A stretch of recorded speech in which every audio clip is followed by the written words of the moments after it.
Bismillahirrahmanirrahim. Alhamdulillahi rabbil alamin. Wassalatu wassalamu ala nabiyyina Muhammad wa ala alihi wa ashabihi wa sallam. Ma ba'd. Në dersët e librit apo komentimet e librit Akide El Uasitije të Shejkhul Islamit Ibn Taymiyes Allah mëshiroft, kemi arrit te fjalat e autorit ku na tregon se cili është qëndrimi i Ehlus-Sunetit në raport me bashkëshortet e pejgamberit sallallahu alaihi wasallam. Ja thot, wa yatawallawna azwaja rasulillahi sallallahu alaihi wasallam ummahatil mu'minin wa yu'minuna bi annahunna azwajuhu fil akhirah. Dhe Ehlus-Sunneti dhe xhamati i bojnë tawalli, pra i miqësojnë, i dojnë e kështu me radhë, që shkon me shpjegu, të gjitha gradat dhe bashkëshortet e pejgamberit sallallahu alaihi wasallam, të cilat janë të pastërta, janë të lira, të pastra prej çdo të keqe. Po tawalli është për qëllim që lutën që Allahu subhanahu taala me kanë i kënaqur me to. Po thonë radiallahu anhunna, Allah qoftë i kënaqur prej tyre, pra i respektojnë ato, i nderojnë, e ngrisin lart pozitën e tyre, e pranojnë vlerën e tyre, si dhe distancon dhe shfaqson prej çdo kujt i cili i fyën apo i mallkon ato. Dhe autori po thotë që bashkëshortet e pejgamberit sallallahu alaihi wasallam janë nënat e besimtarëve. Po për bashkëshortet që shënë pa më poshtë janë ato për qëllim bashkëshortet të cilat pejgamberi sa ka vdek duke qenë ato pra nën kujdesin e tij, duke qenë gra bashkëshortet të tij nën kujdesin dhe mbrojtjen e tij, apo që ndonjëra prej tyre ka vdek duke qenë gruaja e pejgamberit sallallahu alaihi wasallam. Dhe gjitha këto gratë e pejgamberit sallallahu alaihi wasallam janë nënat e besimtarëve.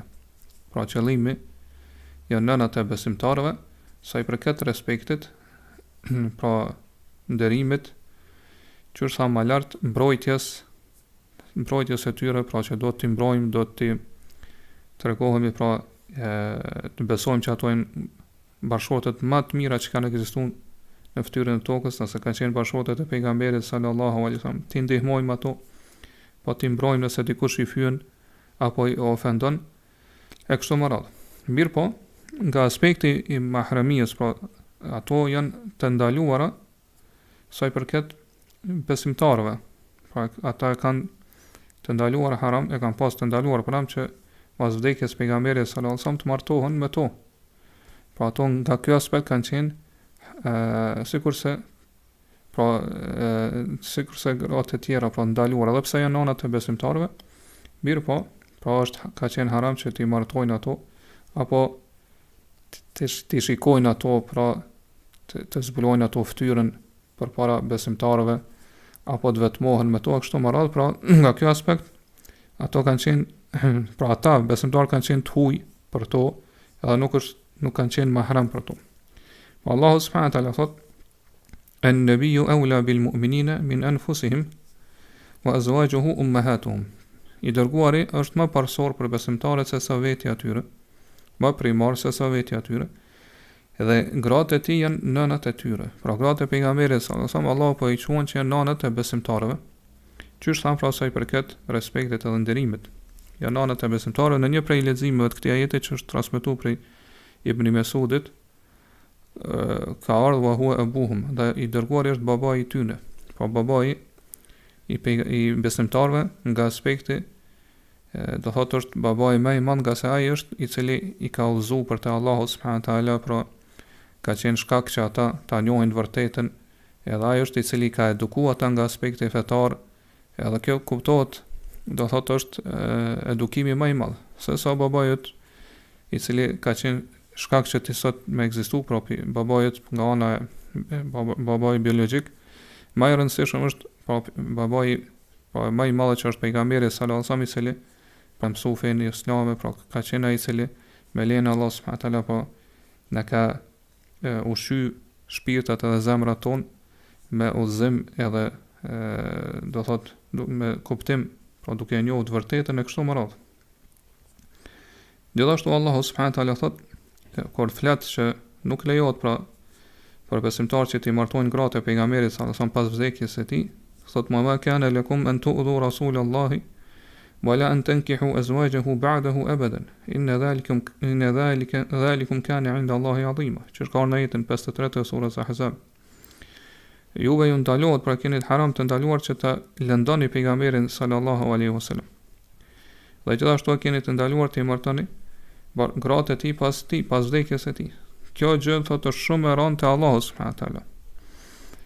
Po ashtu thotë wa idha sa'altumuhunna mata'an fas'aluhunna min wara'i hijab. Nëse kërkoni ndonjë gjë për gravat e pejgamberit, nëse do thotë kërkoni ndonjë gjë ose doni mi pyet për diçka, atëherë pyetni pas hijabit, pra pas perdes. Nuk lejohet pra që pas do t'i pyesin pas një pengese kështu më radh, që është ka qenë pra tradita e sahabeve dhe nuk e kanë pas lejuar që të vetmohen me to apo t'i shikojnë pra pas të mbuluar fytyrën e kështu më radh, nga ky aspekt ata pra nuk kanë qenë mahram për gratë e pejgamberit, mirë po ato e nanët e besimtarëve që është e shpjeguar nga aspekti i respektit, i nderimit e kështu më radh, pra dhe për këtë arsye është obligim pa që besimtarët gjithë t'i nderojnë ato, pra t'i respektojnë, dhe është haram që t'i akuzojnë apo t'i fyejnë apo t'i akuzojnë në nderin e tyre, sidomos që është rasti me Aishën radhiyallahu anha, kushdo që e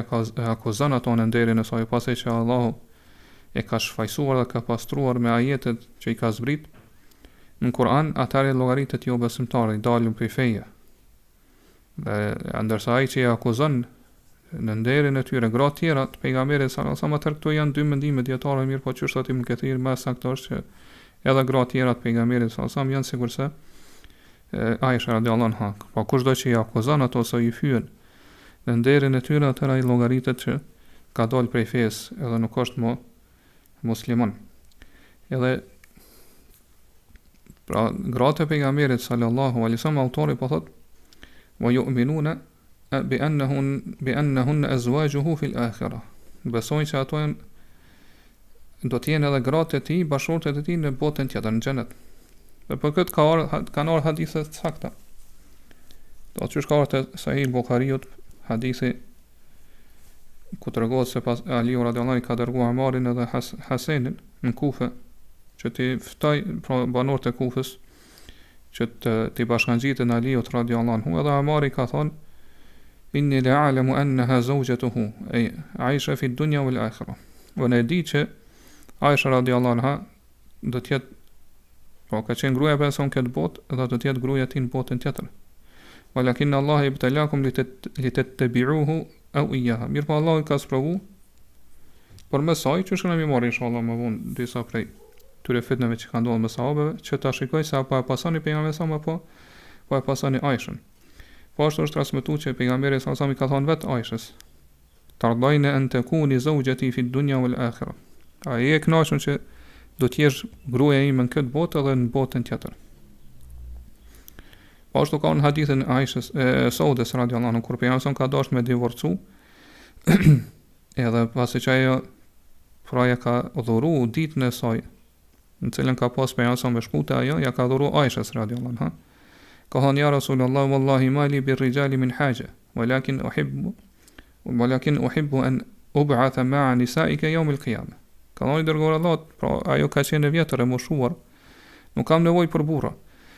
Mirë po dëshiroj që unë të jem gruaje, të ringjallem së bashku me gratë tjera tua në ditën e Kiametit, pra të jem së bashku me ty, edhe të ringjallem së bashku me ty, pra si bashkëshorte jote në ditën e Kiametit dhe të jem me ty në xhenet. Po ashtu ka ardhur në një hadith tjetër që pejgamberi sa më ka lutur Allahun që çdo grua të cilën Allah ja ka mundsuar me të që të martohet me të në këtë botë, të jetë edhe gruaja e tij në botën tjetër.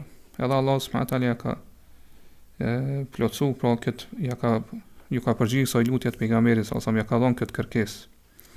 Gruaja e parë e pejgamberit sallallahu alajhi wasallam, siç e dim, ka qenë Khatija. Pra Khatija bintu Khuwailid ibn Asad, e bija e Khuwailidit. Edhe pejgamberi sallallahu alajhi wasallam ka martu Khatijën në Mekë, kur ka qenë në moshën 25 vjeçare, kurse Khatija siç dihet i ka pas 40 vjet. Edhe Khatija radhiyallahu anha ka vazhduar me qenë bashkëshorte e tij, por ka mbet me pejgamberin sallallahu alajhi wasallam derisa Allahu pra e ka nderuar pejgamberin me shpallje. Edhe kur Allah subhanahu wa taala ka zbrit shpallin, pejgamberi sa më tëra jo më njëherë ka besuar, edhe ka përkrahur, ka ndihmuar. Edhe ka vdek 3 vite para se pejgamberi sa të bën hijret, pra të emigrojë në Medinë. Dhe Khatija radhiyallahu anha ka shumë vlera me të cilat veçohet prej grave tjera të pejgamberit sallallahu alaihi wasallam. Prej tyre është se sa ka qenë gruaja e pejgamberit sa më tërë nuk ka martu gra tjera. Dhe gjithë fëmijët e pejgamberit sallallahu alaihi wasallam që do ta shohim edhe më poshtë i kanë lind prej Khatijës radhiyallahu anha, përveç Ibrahimit, e cili do thotë e ka lind sklavja e pejgamberit sallallahu alaihi wasallam që ka qenë Maria. Prej këtyre prej veçorive tjera është se Khatija radhiyallahu anha pra është gruaja më e vlefshme prej grave të ummeti. Edhe pse dietar kanë mos pajtime që do ta shohim më poshtë se a është Aisha më e vlefshme apo Khatija. Për këtyre veçorive është se Allahu subhanahu wa taala i ka dërgu Khatijës radhiyallahu anha selam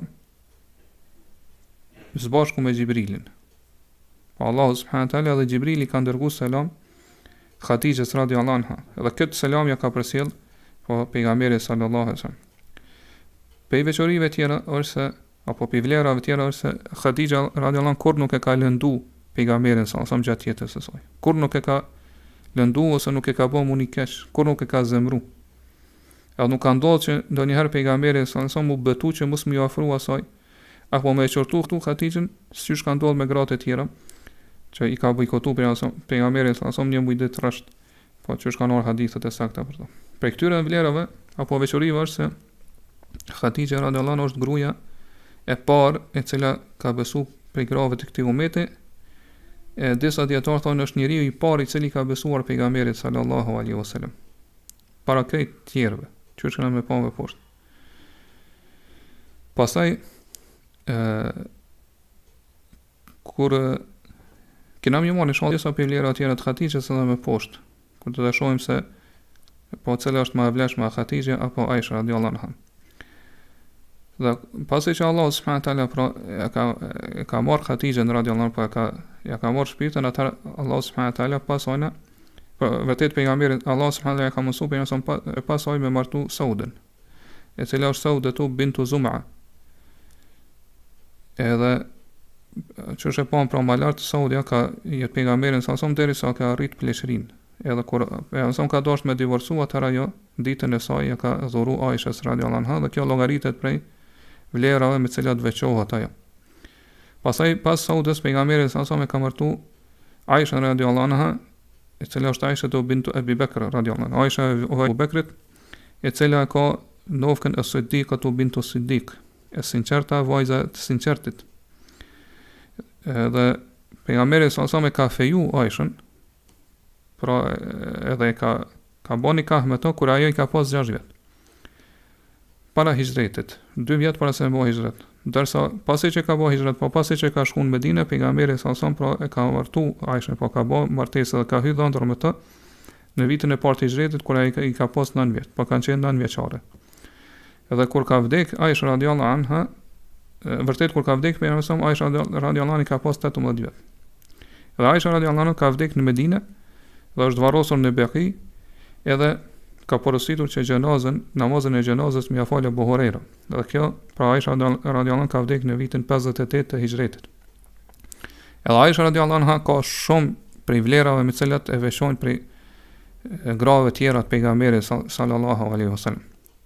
Pa për këtyre vlerave është se ajo ka qenë gruaja që më shumë të ka dashur pejgamberin sallallahu alaihi wasallam. Edhe asnjë prej grave të cilat i kanë martuar pensum nuk ka qenë virgjën përveç Aishës radhiyallahu anha. Edhe prej vlerave të Aishës radhiyallahu anha është se shpalla i ka zbrit pejgamberit sallallahu alaihi wasallam duke qenë nën petkat e Aishës radhiyallahu anha, pasi po në ato mbulesat me cilat u mbulu, po ka qenë së bashku me pejgamberin sallallahu alaihi wasallam, i ka zbrit shpallja aty. Edhe kur Allah subhanahu wa taala ka zbrit ajetin ku e ka urdhëruar pejgamberin që m'ia u dhon grave të tij, bashkëshorteve të tij mundsinë ose me zgjedh me jetu me pejgamberin sallallahu alaihi wasallam me atë jetën e vështirë dhe tranë edhe në varfëri, apo që Allah subhanahu wa taala mi divorcu dhe ato pastaj mi u dhon pi pasurisë edhe pi të mirë të kësaj bote, pejgamberi sa kët opsion spari që ja ka ofruar grave të tij ashtu siç e ka urdhëruar Allah, e ka filluar me Aisha radhiyallahu anha.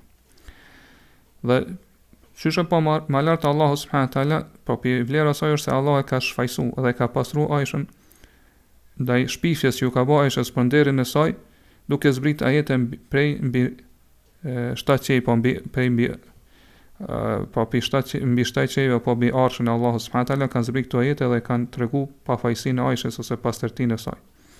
Po ashtu pi vlera të tjera që tregojnë për që Aisha është më e veçantë mesën e grave të pejgamberit është se sahabët e mëdhej kur kanë pas ndonjë problem, një paqartësi në çështjet e fesë, kanë shkuar dhe kanë kërkuar përgjigje dhe fatva prej Aishës.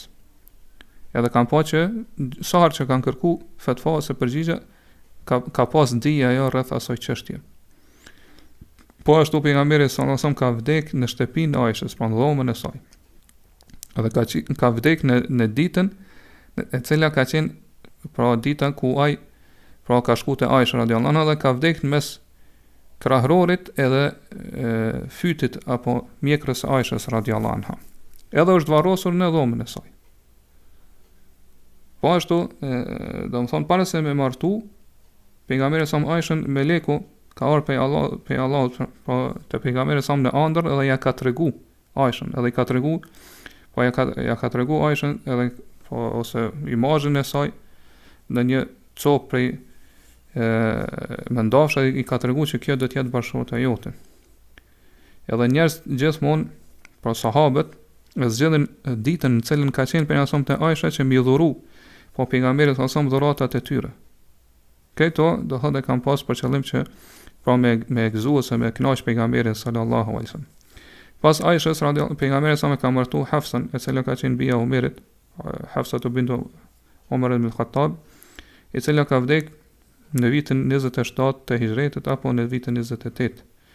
Pas ajna pejgamberi sa me ka martu Ummu Habibën, e cila është Ummu Habibe bintu Abi Sufjan, pra bija e Abu Sufjanit, edhe emri i saj ka qenë Ramla, edhe pra si që din pejgamberi sallallahu alaihi wasallam e ka martu Ummu Habibën duke qenë ajo ende në Habesha, pra ende duke qenë si muhajire në tokën e Etiopisë apo Abisinisë të asoj kohë. Edhe vetë në Gjashiu që ka qenë mbreti i Habeshes e ka pagu pro mehrin për pejgamberin që ka qenë 400 dinar, kurse ato harxhimet e martesës edhe dasmës i ka marrë përsi për Uthmani radhiyallahu anhu. Pastaj pejgamberi sallallahu alajhi wasallam ka martu Ummu Salamën, e cila ka pas emrin Hind bint Abi Umayya, Hindi vajza e Abu Umayyas. Edhe kjo ka vdek pra para vitit 52 të hijretit, është varrosur në Beki. Edhe disa dietarë kanë mendimin që kjo është gruaja e fundit pejgamberit sa që ka vdek. Disa tjerë kanë thonë Mejmunja, që është këna me pa më poshtë. Pastaj pejgamberi sa ka martu Zainab bin Jahsh, e cila para se me martu ka qenë pra grua e sklavit apo ati djallit birit që pejgamberi sa ka birsu një kohë, pastaj Allah subhanahu taala ka ndalu po që ta mbaj si të birësuar, edhe ka thonë që do thot me thirr vetëm në emër ose emrat e pra me llogarit si vëlla musliman, jo si djalë të birësuar, nga se kjo është ndaluar. Dhe pasi që ai ka divorcu, atëherë Allahu subhanahu taala prej bishta që e ka martuar pra Zainab ibn Jahsh me pejgamberin sallallahu alaihi wasallam. Që është atë Allahu falamma qada Zaidun minha wataran zawajnaka. Pasi që Zaidi pra jetoj me ta dhe e lëshoj e divorcoj, ne të martuam ty me të. Dhe kjo është për veçorive edhe për vlerave të Zainabit. Për arsye se ajo këtë gjë ka përmend edhe grave tjera të pejgamberit sa ka thonë juve ju kanë martuar baballar të juve, kurse mua më ka martuar Allahu subhanahu taala mbi 7 qej. Edhe kjo ka vdekur në Medinë në vitin 20 të hijretit, është varrosur në Beki, edhe ka qenë gruaja e parë pejgamberit që ka vdekur pra mas vdekjes së pejgamberit që ju ka bashkangjit pejgamberit sallallahu alajhi wasallam në botën tjetër, edhe për këtë ka paralajmëruar pejgamberi qysh gjatë jetës së tij. Ka thonë asra'ukun lahakan bi atwalukun yadan. Pe juve e para që do të më bashkangjitet mua në botën tjetër është ajo që ka dorën më të gjatë. Edhe pra gratë e pejgamberit kanë menduar që ka dorën më të gjatë fizikisht, mirë po qëllimi i pejgamberit sa ka qenë ajo që pe juve që jep më shumë të që shpenzon më shumë të pasurinë në rrugën e Allahut subhanahu taala, dhe kjo ka qenë pra Zainab ibn Jahsh. Edhe do thonë kjo ka qysh e pa është e para që ka bashkangjit pejgamberi sallallahu alajhi wasallam në botën tjetër, edhe kjo është vërtet një virtut apo vlerë shumë e madhe për Zejnebin, që ka qenë, pra ka shpenzuar shumë në rrugën e Allahut subhanahu wa taala. Pastaj pejgamberi sa më ka martuar Zeynep ibn Khuzaime el-Hilalije. Zeynep bint Khuzaime el-Hilalije. Pra Zeynepin vajzën e Khuzaimes, e fisit Hilal, ben Hilal. Dhe pejgamberi sallallahu alajhi wasallam ka martuar në vitin e 3 hijretit, edhe kjo është quajtur Ummul Masakin, nëna e nevojtarëve të varfërve, ka se ka shpenzuar, ju ka ndihmuar shumë nevojtarëve me pasuri. Mirë po nuk ka jetuar gjatë me pejgamberin sallallahu alajhi wasallam. Pra shumë pak, 2 muaj ose 3, edhe pastaj ka vdekur. Edhe pas saj pejgamberi ka martuar Juwairin, e cila është ibnatu al-Harith, vajza e Harithit, pej fisit Banu al-Mustaliq. Edhe pra kjo ka qenë sklave, edhe që ka është zënë si sklave së robërisht gjatë betejës që quhet Banu al-Mustaliq. Edhe pra ka qenë si sklave ose i ka hise me pasi robërisht Thabit ibn Qais, i cili pastaj pra ja ka mësuar asaj që me liru veten pi slavërisë duke e pagu, duke shpagu veten me pasuri, edhe pejgamberi ka marrë përsipër edhe ka shpagu, pra edhe ka liru, pastaj e ka martuar në vitin 6 të hijretit. Edhe kjo ka vdekur në vitin 5 të hijretit. Pastaj pejgamberi sallallahu ka martuar Safijen, e cila është bintu Hujej. Safia, vajza Hujejit, që ka qenë prej pasardhësve të Harunit ibn Imranit, pra vllaut të Musës alayhis salam. Edhe kjo ka ndodhur pra në vitin 7 të hijretit, kur ajo ka është zënë si robresh, si sklave në betejën e Khajberit. Edhe kjo pastaj ka vdekur pra në vitin 36 të hijretit. Disa ka thonë në vitin 35. Dhe kjo që e përmenum është llogaritet për vlerave me cilat ajo veçohet, pra që pejgamberi ka liru, e ka pagu pra lirimin e skllavërisë së saj, edhe këtë shpagim e ka llogarit si mehr për të.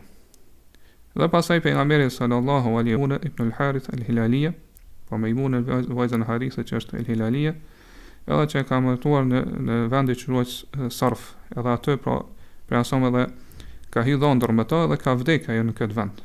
Edhe ky vend është parafasisht 7 mile larg Mekës. Dhe Mejmune ka qenë gruaja e fundit, cilën e ka martuar pejgamberi sa pe graves të besimtarëve, pe nanave të besimtarëve. Edhe kjo ka vdekur në vitin 63 të hijretit, që tham disa dietarë kanë mendimin që kjo është e fundit që ka vdekur për gravet pejgamberit, por këto janë ato gra cilat i ka martu pejgamberi sallallahu alaihi wasallam, edhe që ka hyrë ndër me to, pra që ka flajt me to, e ka konsumu martesën me to, dhe e pam që gjithsej numri i tyre ka qenë 9. Dhe Hafidh al-Maqdisi thot që pejgamberi sallallahu alaihi wasallam i ka martuar edhe 7 gra tjera, mirë po nuk ka hyrë ndër me to, por i ka divorcu para se me hyrë ndër me to. Thot waqada ala 7 wa lam yadkhul bihin. Pa i ka martuar edhe 7 gra tjera, po ka bën nikah, mirë po nuk e ka konsumu martesën me to. Wala khilafa annahu sallallahu alaihi wasallam tuwfiya an 9. Tha nuk ka mos pajtim mes dietarëve se pejgamberi kur ka vdek, pe gravet i pra kanë qenë gjallë 9. Pra Khatija që shepon ka vdek përpara, s'ka pas gra tjera vetëm sa ka qenë martuar me to, edhe pastaj po pe këtyre grave që ka vdek edhe që ka jetuar shumë pak me pejgamberin ka qenë edhe Zejnebi. Kurse 9 tjera pra kanë bërë gjallë derisa ka vdek pejgamberi sallallahu alaihi wasallam. Pastaj i numëron këto dietar këto, po janë ato që i përmendon më lart. Pastaj thot wa awwalu nisaihi luhuqan bihi Zainab ibn Jahsh sanata 20. Gruaja e parë që ju ka bashkangjit pejgamberin në botën tjetër është Zainab ibn Jahsh, e cila ka vdekur në vitin 20 të hijrit.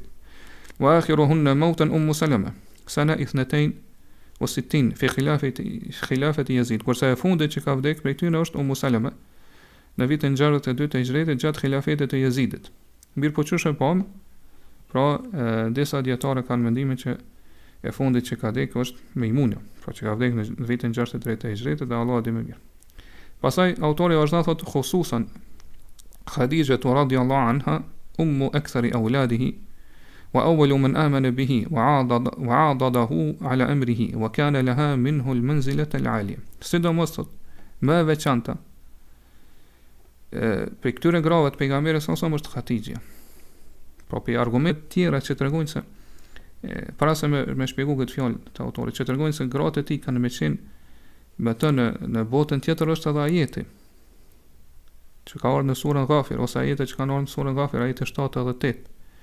Ku Allah thot alladhina yahmiluna al-arsha wa man hawlahu yusabbihuna bihamdi rabbihim wa yu'minuna bihi wa yastaghfiruna lilladhina amanu ربنا وسعت كل شيء رحمة وعلما فاغفر للذين تابوا واتبعوا سبيلك وقهم عذاب الجحيم.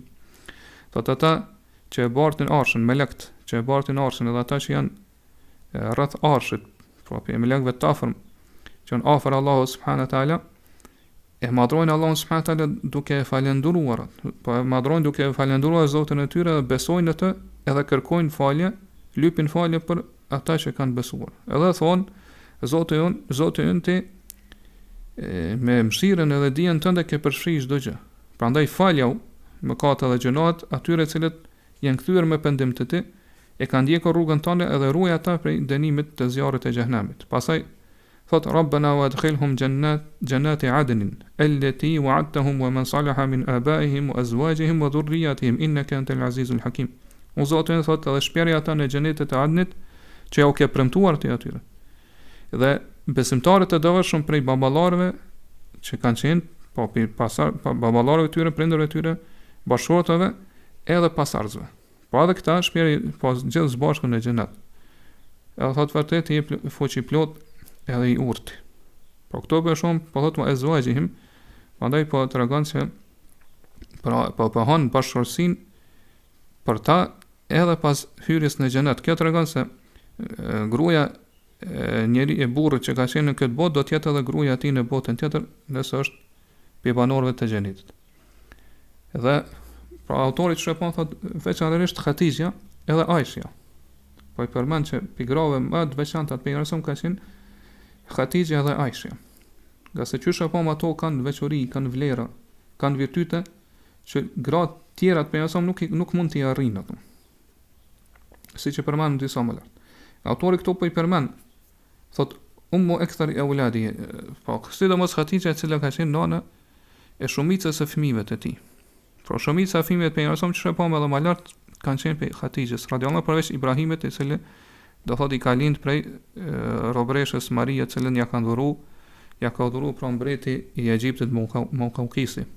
Transmetohet, mirë po kjo transmetim është i dobët dhe nuk është i sakt, që edhe Aisha radhiyallahu anha ka lind, mirë po ka abortu.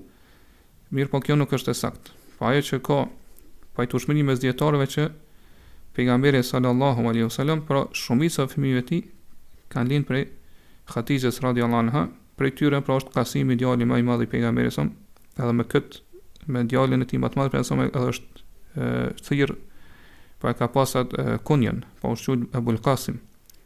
Kunjen apo nufkën baba i Kasimit. Edhe kjo ka vdekë i vogël. Para se me zbrit shpallja, pejgamberi ose disa dietar thonë pak para se që i ka zbrit shpallja. Kurse vajzat e pejgamberit kanë qenë 4. Pra e më e madhja Zainab, pastaj Ruqayya, pastaj Kulthumi, pastaj Fatimja, sipas mendimit të asaj dietare, pra që më e vogla ka qenë Fatima radhiyallahu.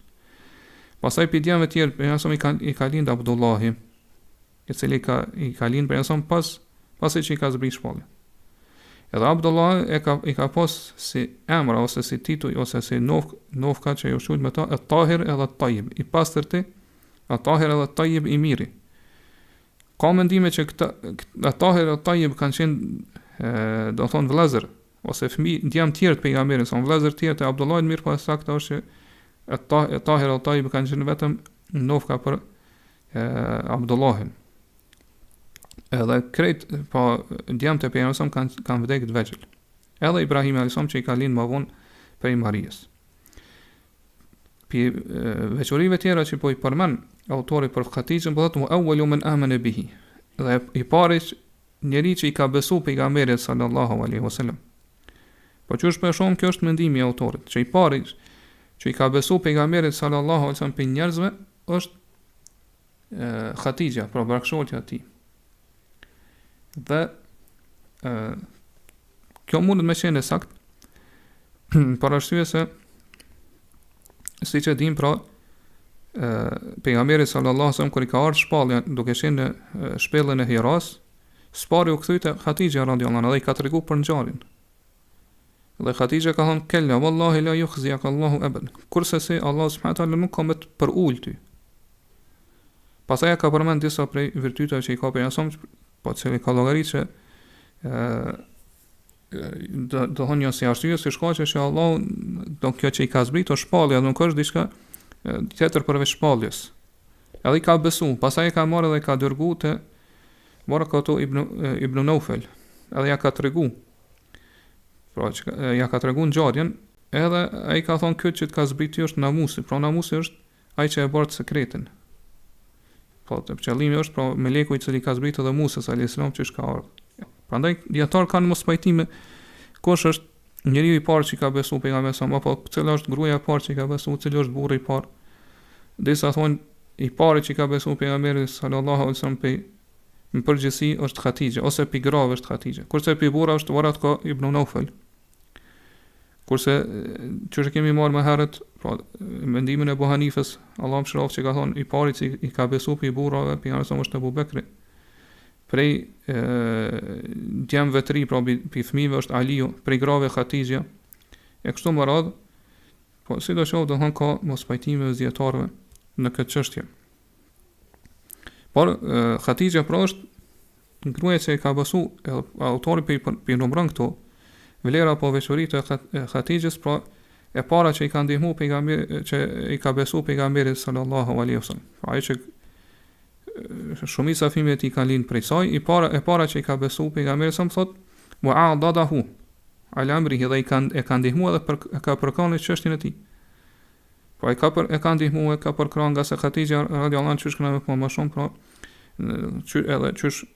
edhe e pam pak më lart, do ta shohim më poshtë është po në fillim të Islamit I ka ndihmuar shumë pejgamberi, e ka përkrah moralisht, e ka përkrah do thot financiarisht. Edhe pra ka në përkrahen që ja ka dhënë pejgamberi do thot ai ka u treguar durueshme. Është ballafaquar dhe I ka bë ball gjithë aty në lëndime ose ofendime që ja kanë bë banorët e Mekës. Po Hatixha radhiyallahu anha ka ndihmuar pejgamberin në kohën më të vështirë. Po në kohën më të rëndë, fillim të shpalljes. Për këtë arsye, kurdo që e lexon sirën e pejgamberit sallallahu alaihi wasallam, patjetër që do thot ka më mbri në këtë përfundim. Pra që Hatixha radhiyallahu anha është ai që vërtet e ka ndihmuar shumë pejgamberin sallallahu alaihi wasallam, më shumë se sa çdo grua tjetër e pejgamberit sallallahu alaihi wasallam që ka ndihmuar gjatë jetës së tij. Pastaj autori përmend thotë wa kana laha minhu al-manzila al-aliya. Edhe ka pas pra ka gëzu ose ka pas pozitë të lartë Hatixha radhiyallahu anha te pejgamberi sallallahu alaihi wasallam.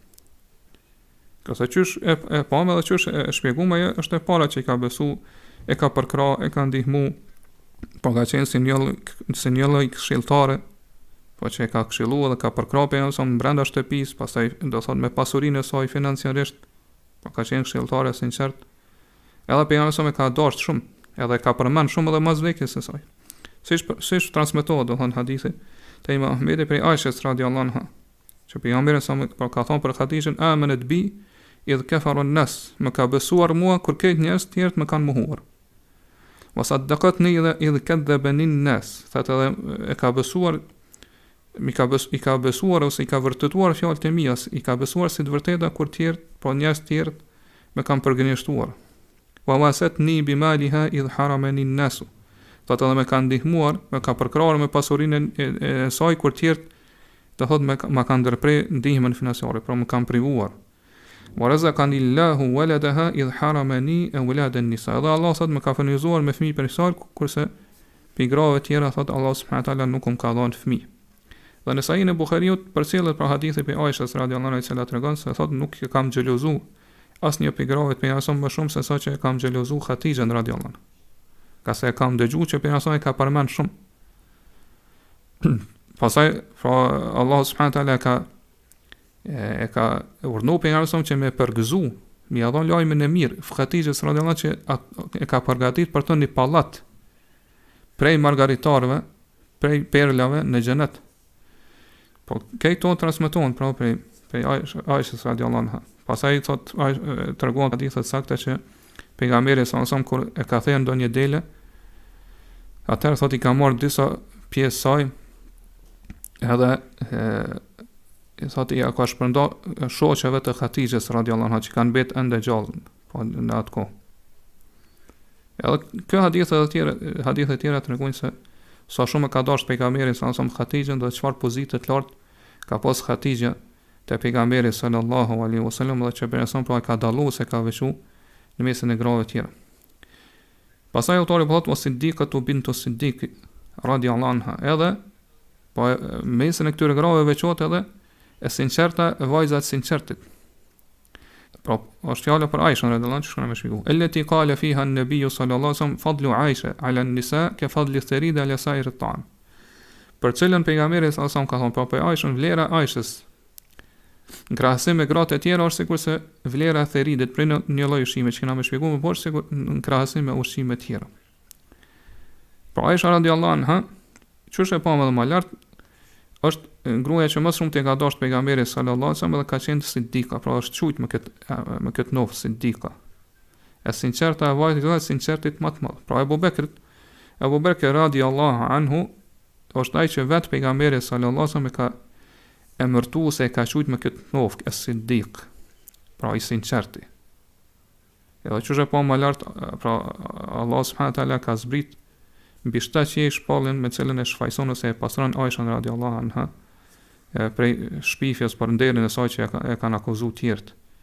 Edhe këtë umeti, pra umeti islam kanë pajtueshmëri që çush e pa më lart kurdo që e akuzon Aishën pas kësajna, atëherë ai ka bërë kufër. Edhe po i pa me disa vlera ose veçorive tjera që e dallojnë Aishën radiallahu anha pi grave tjera të pjesa. Mirë po, këto po thot autori e sidika, pra e është qujt sidika për shkak se sinqeriteti i saj ka qenë i plot, po ka besu pa luhatshëm në të dërguarin e Allahut sallallahu alaihi wasallam. Edhe gjithashtu ka qenë sinqert në raport e sjelljes e saj me pejgamberin sallallahu alaihi wasallam. Dhe është treguar durueshme shumë që është pa më lart kur është akuzuar se është fy në nderin e saj. Ai që tregon për sinqeritetin e saj, edhe për imanin e saj të vërtetë dhe të sinqert në Allah subhanahu wa taala, se kur Allah ka zbrit pa fajsinë e saj, edhe ka shfaqsu, edhe ka treguar pastërtinë e saj, ka thonë inni la ahmadu ghayra Allah. Për këtë unë nuk e falenderoj askën tjetër përveç Allahut. Kjo tregon se çfarë imani të plotë edhe sinqeriteti të madh edhe të plotë ka pas Aisha radiallahu anha. Kurse çysh tama është vajza sidikun, nga se pra baba i saj është sidiku i këtij umeti. Madje mundu më thonë që Abu Bekri është sidiku i këtij umeteve. Nga se kjo umet është më i vlefshëm në mesin e këtij umeteve të mesin e këtij umeteve. E përdisa Abu Bekri është sidiku i këtij umeti, pra i sinqerti i këtij umeti, atëherë rrjedhëmisht themi që ai është edhe sidiku i krejt umeteve tjera. Po është sidiku edhe i krejt umeteve tjera. Pastaj autori po e sjell si argument për vlerën e Aishës hadithin që e përmenu më lart. Po hadithi pra transmetohet te Buhariu dhe Muslimi që shna me po. Po thot vlera e Aishës është sikur se vlera e theritit në krahasim me ushqimet e tjera. Theridi është ushqim i cili përgatitet me bukë edhe me mish. Me bukë edhe me mish. Edhe për këtë arsye llogaritet që është llogaritur në atë kohë që është ushqimi më i vlefshëm. Për arsye se i ka pas këto dy përbërje, pra bukën edhe ushqimin. Po buka, siç dihet, është ushqimi më i mirë që është përdorur në atë kohë, më i vlefshëm, do thotë ka qenë më ushqimi më luksoz, kurse mishi ka qenë pra ushqimi më i mirë me cilën është ngrënë ose është hangër buka. Ka ardhur një hadith që flet rreth saj, ka thënë sayyidu idami ahli dunya wal akhirah al-lahm. Ushqimi më i mirë me cilën njeriu e han bukën e tij, ose njerëzit e hajnë bukën e tij, edhe ushqimin e tyre në këtë botë dhe në botën tjetër është mishi. Mirë po Allah e lëm se sa është i saktë hadith, Allah di më mirë. Sidoqoftë, përderisa do të thonë mishi është më i miri pi ushqimi me cilën e përzim bukën, edhe gjithashtu edhe buka është pra ushqimi kryesor në cilën e hajmë, ose në atë kohë, do thonë që njerëzit janë ushqyer me të, atëherë theridi i bën bashkë këto dyja. Prandaj llogaritet si ushqimi më i vlefshëm, ose ushqimi do thotë me vlera më të mëdha. Prandaj është transmetuar edhe në hadithe të tjera sakta që pejgamberi ka thënë fadlu Aisha ala nisa ka fadli theridi ala sa'ir at-ta'am. Vlera e Aishës në raport me ose në krahasim me gratë e tjera është sigurisht vlera e theridit krahasim me ushqimet e tjera. Edhe në sahih transmetohet prej Amr ibn Asit radiallahu anhu, i cili tregon se thotë kam pyet pejgamberin sa cila prej grave bashkëshorteve tua është më e dashura për ty. Ka thonë Aisha radiallahu anha. Ka thonë pej burrave, ka thonë baba i saj, pra Abu Bekri. Pastaj ka thonë mas Abu Bekrit, e ka pyet, ka thonë është Umeri, e kështu me radhë. Sidoqoftë, don kjo hadith që po sjell autori, po na tregon në mënyrë të përgjithshme që Aisha radiallahu anha është më e vlefshme se gjitha gratë. Disa dietar ka thonë kjo nuk është argument i qartë, që Aisha është më e vlefshme se Khatijja, por arsye se pejgamberi po thotë gra tjera, do të thonë cilat kanë qenë me pejgamberin sa më gjallë. Kto nuk kanë Khatijja. Mirë po, hadithi është shumë i përgjithshëm. Po gjithë përfshis. Edhe do thotë fillimi i hadithit që autori nuk po e sjell këto e tregon këto. Po pejgamberi ka thonë kamula min ar-rijali kathir. Wa lam yakmul min an-nisa'i illa Asiya imra'atu Fir'aun wa Maryam bintu Imran wa Khatijah bintu Khuwailid. Prej burrave kanë arrit pjekurin, plotësinë e tyre shumë, kurse pigrave thot vetëm Asia, gruaja e faraonit, Mariemi, vajza e Imranit, pra nana Isa alayhis salam, edhe Khatijja, vajza e Khuwailidit. Pastaj e ka thonë këta: "Wa fadlu Aisha ala nisa ka fadli sarid ala sa'irat." Dhe vlera e Aishës krahasim me gratë e tjera është sigurisht se vlera e theridit krahasim ose në raport me ushqime të tjera. Pra ka përgjithësuar pejgamberi sallallahu alaihi wasallam. Do kjo hadith transmetohet te Buhariu Muslimi pa u përmend Khatijja. Në disa transmetime përmendet Khatijja, mirë po në fund po përmendet vlera e Aishës, krahasim me gratë e tjera, po thotë është më e vlefshme se sa krejt gratë tjera, në mënyrë përgjithshme. Sidoqoftë, domethënë, sa i përket po nga ana e prej ardhjes, nuk mund të thonë që Aisha është më e vlefshme se sa Fatime, nga se Fatime padyshim, po vajza e pejgamberit sa më ka prej ardhjen më të ngritur dhe më të lartë. Mirë, pasaj përket pozitës, atëre pa më lartë që vërtet Aisha radiallahu anha ka do thot vlera të shumta, edhe veçori madhështore, virtyte të larta me cilat nuk e kanë arrit asnjë prej grave të pejgamberit sallallahu alaihi wasallam. Dhe për këtë arsye po e shohim që edhe autori, pra Sheikhul Islami, në këto fjalë e ka qenë asnjës, pra nuk ka thonë që Khatijja është më e vlefshme se Aisha, apo Aisha është më e vlefshme se Khatijja. Ka se po thotë khususan veçanërisht ai që pigrave që dallohet për pejgamberin është Khatijja, pastaj po thotë Uas-Siddiqa dhe Aisha radhiyallahu anha, sinqerta. Nuk po thotë pastaj Aisha. Prandaj dietarët në këtë çështje kanë mos pajtim mes tyre. Pa është më e vlefshme Aisha radhiyallahu anha apo Khatijja? Disa dietarë kanë thonë Khatijja, ka se e pam që pra Khatijja ka vlera të shumta që e dallojnë pra prej Aishës radhiyallahu anha dhe pigrave tjera, po që është e pa më lart që do thonë Khatijja pejgamberi sa më ka lavdruar në shumë hadithe. Pastaj e pam në hadith që pejgamberi ka thonë që ajo ka arrit plotësinë. Pastaj e pam që ajo ka ndihmuar pejgamberin sa pra moralisht dhe financiarisht, ka dhënë shumë pi pasurisë së saj për me ndihmuar pejgamberin në thirrjen e Islamit në fillim. Ka qenë pra si një këshilltare apo që do thotë që nuk ju ka nda kur pejgamberin dhe tjera për vlerave që i përmendëm më lart, që e ngritin lart pozitën e Khatijës radhiyallahu anha, e cila do thotë në fillim të Islamit që nuk mund t'i arrijë ato Aisha radhiyallahu anha. Disa dietar thonë jo, më e vlefshme është Aisha radhiyallahu anha. Nga se e pam hadithin që pejgamberi ka thonë ajo është më e vlefshme në krahasim me këtë gratë e tjera. Edhe në mesin e grave që është hyn edhe Aisha radhiyallahu, hyn edhe Khatijja radhiyallahu anha. Po ashtu, do këta dietar thonë Aisha radhiyallahu anha ka sjell dobi të mëdha umetit pas vdekjes së pejgamberit, nga se ka transmetuar hadithe të shumta. Po ka memorizuar prej sunetit pejgamberit aq shumë sa që i ka bë dobi të mëdha umetit islam. Edhe shumë për dispozitave për ligjeve e Islamit, Aisha radhiyallahu anha është ajo që i ka sqaruar Ai pa edhe më lart që edhe sahabët të mëdhej, pra, janë kthyr te Aisha radhiyallahu kur ata kanë pas mos pajtim mes tyre. Edhe në shumë prej mendimeve që i ka dhënë një pjesë e sahabeve lidhe me disa çështje apo dispozita, Aisha radhiyallahu është që i ka korrigjuar dhe i ka përmirësuar. Madje disa dietar kanë shkruar edhe libra rreth saj. Prej tyre është libri i Zarkeshiut, Allahu mëshiroft, Ehlus-Sunetit fi ma istadrakathu Aisha ala Sahabë. Po libri i cili flet se ato çështjet në cilat Aisha radhiyallahu i ka korrigjuar se i ka përmirësuar pjesën tjetër të sahabeve. Po Aisha radhiyallahu është më e vlefshme nga se e pam që është gruaja që më shumë të nga dashur për Rasulin dhe ka pas dije të mëdha. Po që ka përhap dije të mëdha në mesin e muslimanëve, edhe vetë për Rasulin pra e ka vlerësuar më shumë se sa gratë e tjera. Kurse disa dietarë që në llogaritën e dietarëve verifikues që është Sheikhul Islam edhe të tjerë për dietarëve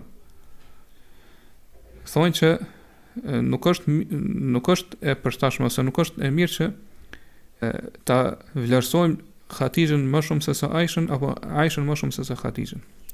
Nga se çështja rreth cilave ka mos pajtimi mes dietarëve, në çështjen e vlerësimit. Këto çështje duhet t'i kthehemi tekstit. Po nëse ka tekst për Kur'anin dhe Sunetit, atëherë aty nuk do të ketë mos pajtim. Mirë, po nëse nuk ka tekst që e vlerëson Aishën më shumë se sa Khatijën, ose Khatijën më shumë se sa Aishën, edhe që nuk ka pra tekst tillë, kështu në mënyrë të përgjithshme, pra të pakufizuar që thotë Aisha është më e mirë se Khatijë ose Khatijë më e mirë se Aisha, atëherë pra gjithashtu pra nuk ka ardhur. Po tekstat kanë ardhur shumë të përgjithshme. Pra për Khatijën ose për Aishën ka që kjo është ka vlera të mëdha, ose është më e vlefshme. Mirë, po nuk ka thonë më e vlefshme se sa Khatijë ose Khatijë më e vlefshme se sa Aisha. Atëherë në këtë rast kemë për detyrë obligim që me i shqyrtu edhe me shiku anët apo aspektet pse kjo është vlerësuar më shumë se sa tjetër.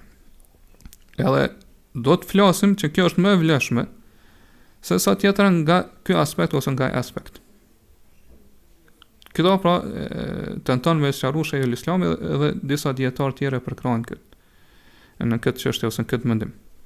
Pra thonë në përfundim mund të marrë që themi se Khatijja në fillim të Islamit ka qenë më e vlefshme se sa Aisha. Ka se Aisha radhiyallahu anha atëherë ka qenë e vogël, që është e përmendur më lart. Edhe nuk ka mujt pra me mësu shumë ose me përfitu shumë prej pejgamberit sa. Gjithashtu Khatijja është ajo që ka ndihmuar pejgamberin sallallahu alaihi wasallam, ka përkrah e kështu me radhë pra në fillim të Islamit që është shpjeguar më lart. Mirë, po kur përhapi Islami, atëherë Aisha radhiyallahu anha është ajo që pra i ka memorizuar, i ka marrë mend shumë prej haditheve, sunetit pejgamberit sallallahu alaihi wasallam, aty në gjendja më po rrethana në cilat ka kaluar pejgamberi në shtëpinë e tij, po me bashkëshortën e tij, me Aisha radhiyallahu anha, fjalë që i ka thënë disa prej dispozitave prej ligjeve, që do thotë nuk ka mujt këto gjëra mi ditë Khatijja radhiyallahu anha. Ja nuk ja ka përcjellë se ja ka transmetuar këto gjëra Khatijja umetit. Prandaj umeti ka përfituar shumë prej Aishës radhiyallahu anha nga ky aspekt, saqë nuk ka përfituar prej Khatijës. Prandaj nga ky aspekt Aisha është më e vlefshme se sa Khatijja. Edhe kjo pra është ai mendimi më i saktë ose më i drejtë. Madje mund të themi që ky mendim duhet të jetë i saktë. Ka se secila prej këtyre grave të pejgamberit që është apo më lart kanë vlera të shumta dhe veçori që dallojnë prej tjerë. Sidoqoftë për kësaj mesele ne përfitojmë edhe një çështje, një dobi tjetër, edhe në mesele tjera kur flasim për krahasim ose për kur krahasohen tjerë sa i përket vlerave apo virtyteve ashtu më radh. Pavarësisht ai në këto çështje që kanë me akiden apo në çështje tjera. Nga se në çështjet e vlerësimit ose krahasimit gjithmonë ka pra mos pajtimi mes njerëzve. Kur thuhet për shembull kjo mesele është më e saktë, ose ky njeri, ky burr është më i vlefshëm, ose ky dietar është më i dijshëm, ose ky është më i trim, e kështu me radhë.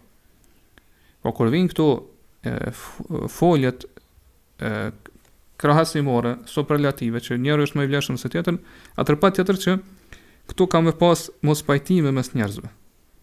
Nga se aspektet anë që e vlerësojnë një njeri më shumë se sa tjetrin janë të shumta, po nuk është vetëm një aspekt. Ja përderisa ashtu atëherë gjithmonë ka më pas pra mos pajtime mes njerëzve sa i përket vlerësimit se cili është ose krahasimit cili është më i vlerëshëm se sa tjetri. Mirë, po njerëz nëse në këto çështje flasin me drejtësi, me urtësi, atëherë patjetër që pra kjo nuk ka më sjell përçamje ose nuk ka më sjell mos pajtime.